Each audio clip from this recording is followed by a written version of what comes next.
ঢাকা মহানগরের 2 city কর্পোরেশনে surface water নিয়ে যাওয়ার জন্যে মেঘনা নদী থেকে এই পানি নিয়ে যাওয়ার জন্য এই প্রজেক্ট আমাদের যে সমস্যা ছিল যে গ্রাউন্ড ওয়াটার থেকে যেটা আমরা পানি ঢাকা শহরের জন্য নিতাম, এটাতে গ্রাউন্ড লেয়ারটা বহু নিচে নেমে যাচ্ছিল, প্রায় 1000 মিটার নেমে যাচ্ছিল।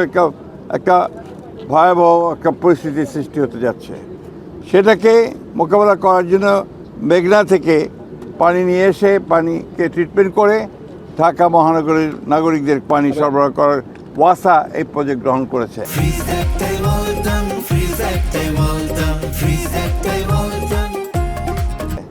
এবং এই প্রজেক্টের আপনার প্রায় 50 কোটি লিটার ডেইলি পানি সরবরাহ করা হবে ঢাকা মহানগরে।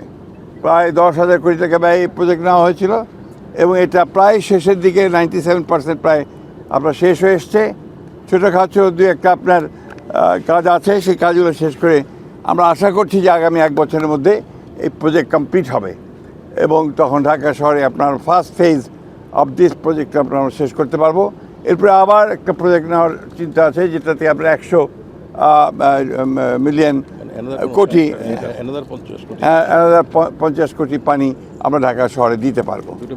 এটা দুটো মিলে 100 হবে এবং এইভাবেই আমাদেরকে আপনার সারফেস ওয়াটারকে ব্যবহার করতে হবে আপনার ভূগর্ভস্থ পানিকে বাদ দিয়ে। এই প্রোগ্রাম দেখার জন্য আমাকে এসেছিলাম, যত দ্রুত কাজ শেষ করার জন্য আমরা এখানে নির্দেশ দিয়েছি। ধন্যবাদ।